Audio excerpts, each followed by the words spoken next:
Hello दोस्तों, सबसे पहले मैं आप लोगों को बताना ये चाहूँगा, Kuwait to India flight, Saudi to India flight, किसी भी गल्फ़ कंट्रीज़ से इंडिया जाने यानी कि इंडियंस लोग हैं किसी भी गल्फ़ कंट्रीज़ में, तो वो अपने वतन अपने घर जाने के लिए बेकरार हों, परेशान हैं।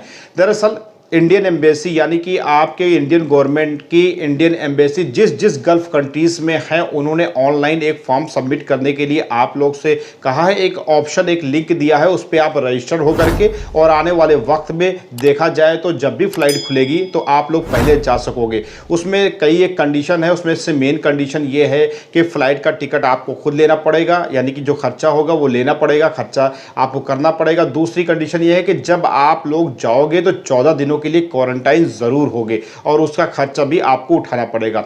बहुत से लोगों का कमेंट ये था कि भाई साहब बहुत ज़्यादा खर्चा उठाना पड़ेगा और ऐसा ऐसा दिक्कतें आएंगी। तो भाई साहब, मैं उन लोगों से क्वेश्चन ये करना चाहता हूँ, क्या अगर मान लीजिए कि अभी फ़्लाइट खुल जाए तो आप लोग को तो टिकट कटा कर जाना ही पड़ेगा ना, और इस महामारी के दौर में 14 दिन के लिए क्वारंटाइन होना ये सबको पता है। तो उसका खर्च जो मेडिकल वगैरह जो भी सिस्टम होगा, आप बीमार पड़ गए, कोई दिक्कत आ गई या आप क्वारंटाइन हो गए 14-15 दिनों के लिए, कोई बीमारी नहीं ना, तो उसका खर्चा तो आपको वैसे ही उठाना पड़ेगा अगर आज की डेट में नॉर्मल फ्लाइट भी खुल जाए तो उसी तरीके से इंडियन गवर्नमेंट ने एक वेबसाइट यानी कि इंडियन एम्बेसी की वेबसाइट के लिंक के तहत आप लोग से एक फॉर्म सबमिट करा करके और आपसे वो टिक करवा करके, यानी कि आप उस चीज़ को एक्सेप्ट करते हो तो वो चीज़ करवा दिया, आप जिस भी गल्फ़ कंट्रीज़ में हो आप जा सकते हो। लेकिन आपके लिए ये जानना बहुत ज़रूरी है कौन कौन लोग जा सकते हैं। तो मैं और गल्फ़ कंट्रीज़ की बात करूंगा। सबसे पहले कौन कौन लोग जा सकते हैं कुवैत से, मैं कुवैत की बात करूंगा। बाकी गल्फ़ कंट्रीज़ के और भी जितने भी लोग हैं उन लोग पूरी वीडियो को देख के ज़रूर जाएंगे। देखिए, कुवैत में रह रहे सबसे पहले मैं बताऊंगा जो इलीगल थे और रिसीव कर लिए गए उनको फॉर्म भरने की ज़रूरत नहीं ना, क्योंकि ऑलरेडी वो कुवैत के पास एक डाटा आ गया, एक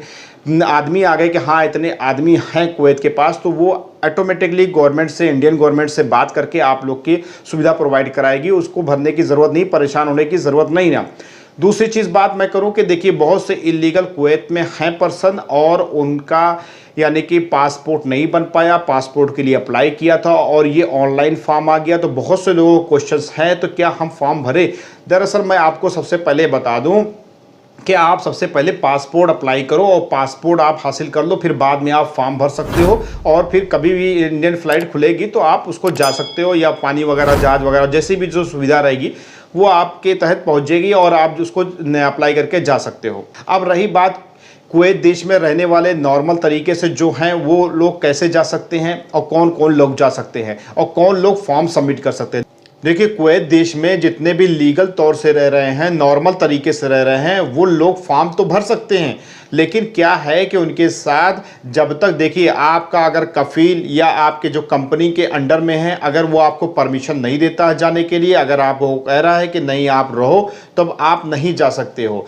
और आप अगर फॉर्म भी भर दोगे तब भी उसका कोई रिस्पॉन्स निकल करके नहीं आएगा। अगर आपके पास पासपोर्ट है, अकामा है, सारे डॉक्यूमेंट्स हैं और इसके अलावा परमिशन है, या आप आज़ाद काम करते हो या शेन वगैरह का वीज़ा है, अगर आप सेल्फ डिपेंड हो, पासपोर्ट वगैरह रेडी है और अगर आप परेशान हो, काम धाम धंधा नहीं ना और दिक्कतें परेशानी बहुत हो रही है, तो ऐसी कंडीशन में अगर आप जाना चाहते हो ऐसी महामारी के दौर में, तो आप फॉर्म फिलअप कर सकते हो। नहीं तो कुवैत देश में रह रहे जितने भी लीगल लोग हैं, अगर वो किसी के अंडर में है, अगर उनका कफील या मालिक जो है उनको जाने नहीं देता है या पासपोर्ट उसके पास नहीं ना, तो उन लोग फॉर्म भरने से उनका कोई फ़ायदा नहीं ना। उन लोग फॉर्म ना ही भरे तो ज़्यादा बेहतर है। और जिनको परमिशन मिली है कि हाँ आप चले जाओ या पासपोर्ट उनके पास है, तो वो सब के सब फॉर्म फिलअप कर सकते हैं। अगर मान लीजिए बहुत से लोगों का क्वेश्चन था कि फॉर्म फिलअप कर दिया और फिर बाद में हम ना जाना चाहें, तो आप ना जाओ, कोई मुश्किल नहीं ना। और अगर आप फॉर्म फिलअप भी नहीं करोगे तब भी कोई बहुत बड़ी बात नहीं होगी। आने वाले वक्त में जब भी फ्लाइट की अपडेट आएगी या फ्लाइट खुलेगी तो पहले तो इन लोग जाएंगे,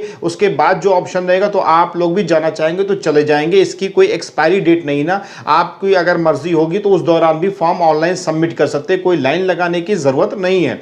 तो ऐसी कंडीशन के दौरान अगर आप परेशान हो तो परेशान ना हो, आने वाले वक्त में जब भी खुलेगा तब आप फॉर्म भर सकते हो ज़रूरत के हिसाब से। अभी चाहो तो ना भी भरो, लेकिन अगर जिसके कफील, जिसके मालिक, जिसकी कंपनी अगर नहीं परमिशन देती है तो वो फॉर्म नहीं सबमिट करे। अब मैं दूसरी बात करूंगा कि देखिए, बहुत से लोग कुवैत देश में हैं जो परेशान हैं, पासपोर्ट उनके पास सारे डॉक्यूमेंट्स है तो वो फॉर्म भरे और ऑनलाइन टिकट वगैरह जब भी फ्लाइट वगैरह चालू होगी टिकट वगैरह कटा करके अपना नॉर्मल तरीके से जाएंगे, जो भी सिस्टम है उसको अप्लाई करेंगे और कानून का पालन करेंगे।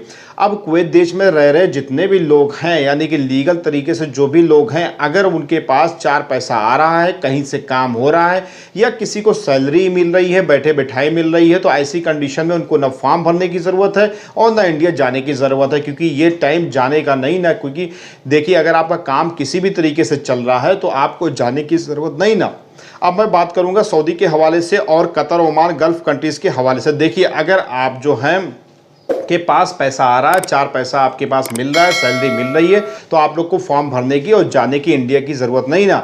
अगर आप लोग परेशान हैं, काम धंधा छूट चुका है या आपका कफील या आपका मालिक बोलता है कि नई फ्लाइट खुले आप चले जाओ, तो ऐसी कंडीशन में आपके पास एक परमिशन हो गई तो आप जो है फॉर्म वगैरह भर करके आप जाने की प्लानिंग कर सकते हो। लेकिन अगर परमिशन नहीं ना तो आप फॉर्म ना ही सबमिट करो तो ज़्यादा बेहतर है। आने वाले वक्त में फ्लाइट की जो भी अपडेट आएगी मैं बताऊंगा। 3 मई रात 12 बजे तक कोई फ्लाइट नहीं ना। अभी इंडिया में लॉकडाउन 2 हफ्ते के लिए बढ़ा दिया गया है।